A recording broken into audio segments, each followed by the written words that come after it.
بل ورځ چا راته وی پلار را پاسېده او زوی وویشتو. ولې؟ ویل ته ما دې له راوړی چې ته جوماتونه وینځه، ته خو ما دې له راوړی وې چې ګرده چېرته ښکار راته پیدا کوه.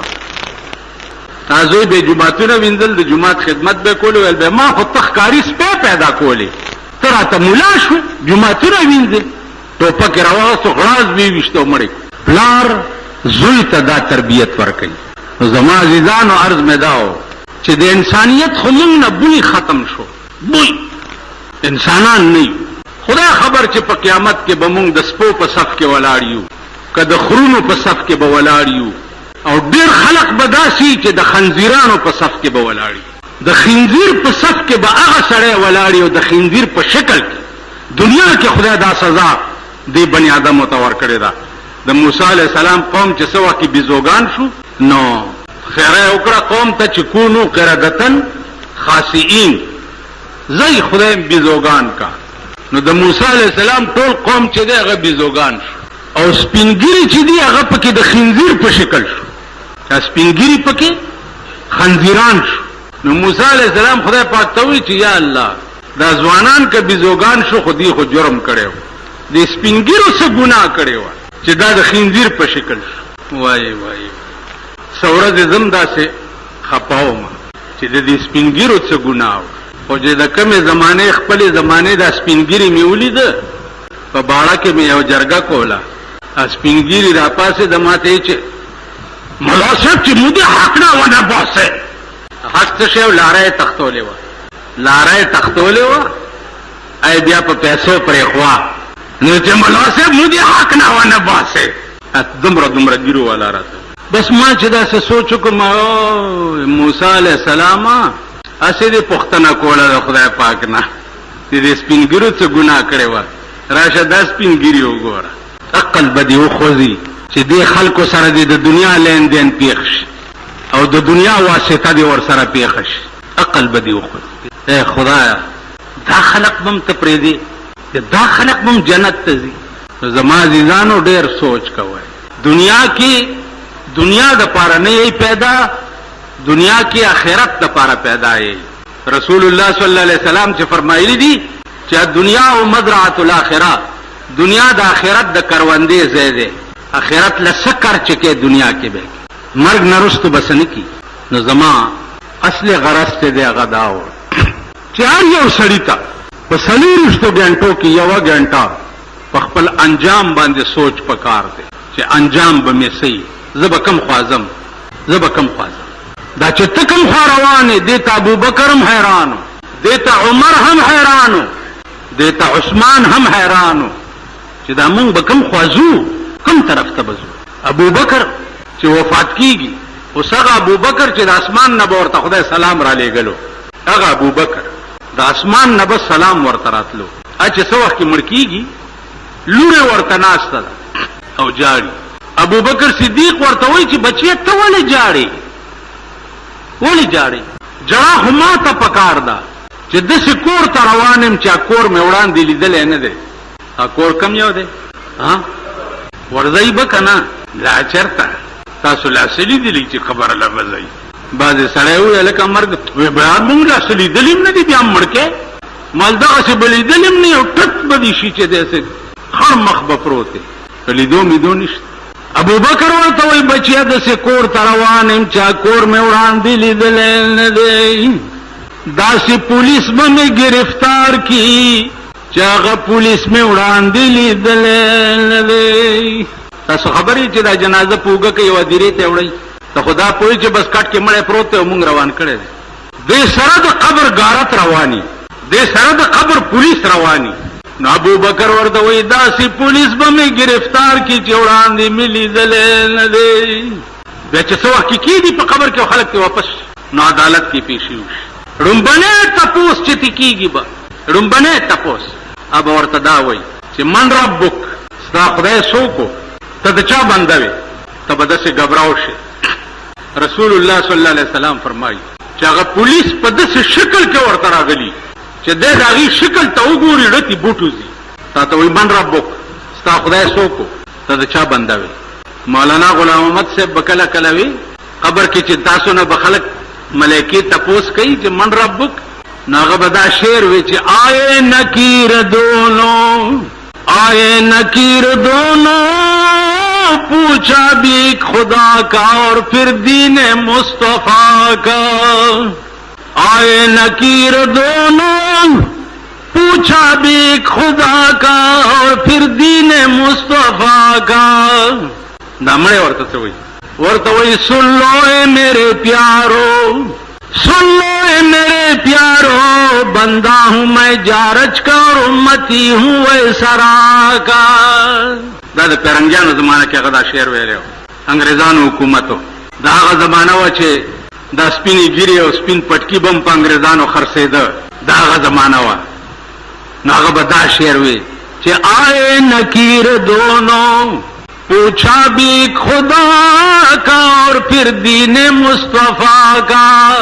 نو مړی ورته وی سن لو اے میرے پیارو، بندہ ہوں میں جارج کا امتی ہوں ویسرا کا. جارج پنجدم د لندن چې دی هغه مې خدای او ویسرا د دلی چې دی دا مې پیغمبرو. نور خبر نه. اوس به ته څه وایې؟ اوس چې مونږ مړه شو نو مونږ به ورته وایو چې سن لو اے میرے پیارو، بندہ ہوں میں فلانی لیڈر کا اور امتی ہوں فلانی لیڈر کا. دغه ډر چې په څه شي کې راځي، دغه ډرډري به ورته یادو مونږه. نن دې خلکو دپاره مونږه څه کوو؟ او زما عزیزانو عرض مې واورئ چې دنیا کې راغلی صرف لږ وخت دپاره، ډېر لږ وخت او ډېر لنډی غوندې وخت. دا ژوند ګورئ، دا یاد لرئ د مازدیګر زیړی انور دی. 950 کاله نوح علیہ السلام تبلیغ کړو، 1050 کاله عمر او 950 کاله تبلیغ کړو، 950 کاله عمر یو. چا ورته وی په دې زندګۍ څنګه پوه شوې؟ په خدای باور وکړه داسې پوه شم لکه د ښار په یو دروازه سړی راننوځي او په بله تېوځي. په دومره وخت تېر شو، 950 کاله تېر شوي. ستا خو ټک ټک دی، د منټونو او د سکنټونو خبره ده. نو راغلي چې څه لایي په هغې سوچ وکئ. په 24 غنټې کې 1 غنټه سوچ کوئ چې زه به کم خوازم، زما به گرفتاری څوک کوي او زما پیشي به په کم عدالت کې کېږي. په دې 1 غنټه سوچ کوئ. ما دپاره زه راغلی څه لایم او ما دپاره کول څه پکار دي او زه کوم څه. عزیزانو یو ټکی مې واورئ، د ظالم ملګری ظالمي. ما درته وویل چې من احیاها فکأنما احیا الناس جمیعا، من قتلها فکأنما قتل الناس جمیعا. چا چې په یو ظلم کې چا سره د سترګو د اشارې ملګرتیا وکړه، دی نو مغسې ظالم دی لکه څنګه ظالم چې هغه اصلي سړی. د ظالم ملګری به پام د خدای دپاره. نن ټول ملک د خدای په عظیم قهر گرفتار دی، ټول ملک. ذهني سکون تباه شو. او بله درته وایم چې ستا په کور کې مړی شوی او ستا د کور مړی زه د خپل کور مړی ونه ګڼم، نو عموم زه د سړي زوی نه یم. په تا یو غم راغی او ستا غم زه خپل غم ونه ګڼم، نو عموم زه د سړي بچی نه یم. نن داسې څوک کوي؟ وایي په ایمان. تاسو د دې کلو خلک یو کلی په یو سر کې مړی شوی، په بل سر کې ډولکي غږوي که نه غږوي، ګډېږي که نه ګډېږي. دې وجې نه انسانیت خو بوی ختم شو د مطلق انسان نه. په ایمان درته وایم، زه ستا امام یم په جومات کې، زما په مالت کې مړی وشو، قسم په خدای په ما د اختر ورځ آبادی میں ہے میری آبادی کا راز. چې تا کره مړی وشي زما غوا لنګه شي. په جنازه کې د یو قسم فایده ده، څلوېښت ورځې دي بیا روټیانې را خلاصي جومات ته. ستا په ژوند کې زما څه خیر؟ زه به په جومات کې دا دعا وکړم چې خدای زما د مالک کې ودونه ډېر کړي. ځکه چې ودونو کې خو د ملا په هغه ورځ ملا د لوږې مري. جومات ته څوک وظیفه هم نه ورکوي، خلک وریجې خوري که نه. د ملا تپوس په واده کې څوک نه کوي. او چې سړی در کې وغځېږي نو د ملا غوا لنګه شي که نه شي. نو زه په دې محراب دا یم چې ملا صاحب لکه دوا وکړي، پلانې بابا مې بیمار دی چې آمین دعا وکړي چې خدای زرې کړي. کوي که نه کوي؟ په دې نوتیه کې یو بوډا ناجوړه، نو امام یې تپوس لراغی چې تپوس لراغی نو څنګه دی جوړ دی؟ په دې کې قدرتي بجلی نه وه. چې امام ووتو نو هغه بوډا نوسي ته آواز وکړو، ویل عبدالحق ویلې ویلې شکر دی چې بجلی نه وه. ویلې ولې؟ وی دا استاز دی له نه و راغلی چې زما تپوس یې کولو. زه کتمه چې نږدې دی که لرې دی چې ته ناجوړه شي که نه، زه درته داسې ګورم نو ګورم چې کله به وي چې خپې وغځې او چې دا خلک زر مردارېږي هم ښه دي په ایمان درته یمن. دا څه د سړي زامن دي چې د چرګو مرض پې راشي د ټوغکي په شان او په دې سړکونو په دې کوڅو کې داسې د چرګو په شان مردار پراته دي. داسې بني ادم پخوا به مې هلکان لیده دا د ګلونو ګنټې نه دي، دا اوس ښځې ګورم بیړه دې تباش. سړي خط را لېږلی که دلته جومات کې ناست لږ ما سره وګوره چې یو څو پټاخې دې لګاو کم. یعنې هلکانو به دا د روپو ګنټې نه دي، هلکانو به اوس ښځې په خدای باور وکړه لاس کې نیولي او داسې زمبی زمبی کېږي او روان ښځې. ښه بیا ووایئ په ایمان چې هره شپه د ټاټکي مزدوران وي سی آر او ټلویزیون کور ته په کرۍ وړي که نه وړي؟ دې خلکو ته دوا پکار ده چې خدای روغ جوړ کړي او صحت ورکړي، چې خدای مرداره چې ختمېږي غول دي. سوچ وکئ بچیا، سوچ وکئ، تباه یې غرق یې، قسم په خدای دی. خفه په دې که قیامت کې دا مالدار خلک دوزخ ته لاړ شي خیر دی. دنیا کې خو یې مزې کړي دي که نه، بنګلې دي، موټرې دي، دولتونه دي، عیش معاش دی. جی اوس په تا خفه یم چې ته دې ولې دوزخ ته ځې، بیړه دې د پلار غرقه شه. په دنیا کې په سړک باندې جاروګانې وهې، پردي خدمتونه کوې، پردي لوښي وینځې او د مرګ نه پس دې دوزخ ته م لاړ شي. خفه په دې یم. نو دې وجه نه دا غریبه طبقه سوچ وکئ، فکر وکئ چې څه له پیدا یو، کوم خوا روان یو، څه کوو لګیا یو.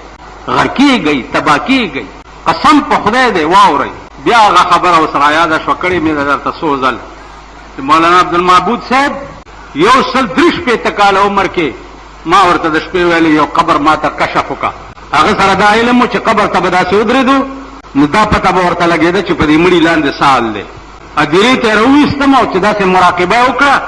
ما ته ویل چې مولانا صاحب مړی خو درته ښیم خو ټول عمر به روټۍ خوند در نه کړي. مال ولې؟ ویل دا ټوله ادیره په قبرونو کې ناسته ده، غوښې ترې غوڅېږي لګیا دي. په دې کې داسې مړی نشته چې ته یې وګورې اړه دې خوشحال شي. توبې وباسئ. قسم په خدای دی چې ما بخلي خلک هم لیدلي دي د مرګ نه پس، او ما نابخلي خلک هم لیدلي دي په قبر کې د مرګ نه پس. نابخلي مې هم لیدلي دي چې قبر یې 18 ورځې پس پرانیستی او د 2-2 عمره لرمانې د قبر نه راووته. دا ما په خپله لیدلي. زه چې کومې خبرې کوم ما د هغې ټرایي کړې ده او داسې مې هم لیدلي چې 3.5 کاله پس مې کتلی دی داسې پروت دی لکه په خوب کې ودی. دې وجه نه عزیزانو ځان ته سوچ وکئ. الله پاک دې مونږ ته په دې لږ مختصر غوندې عمر کې داسې توفیق راکړي چې آخرت هم ښه شي. که د 50-60 کالو نه پس زمونږ آخرت تباه شو نو عمر لم بیړه تباه ده. حضرت عثمان به چې هدیرې ته راغی او قبر ته به یې داسې وکتل نو ژړل به. صحابه ورته وایي چې ولې جهنم خبرې کېږي ته نه جاړې، د جنت خبرې کېږي نه جاړې، چې هدیره وګورې نو جاړې. ویل هدیرې ته ځکه جاړم چې ما د رسول الله صلی الله علیه وسلم نه اورېدلي دي چې ان القبر اول منزل من منازل الاخره. قبر چې دی د آخرت لومبنی پوړی ده.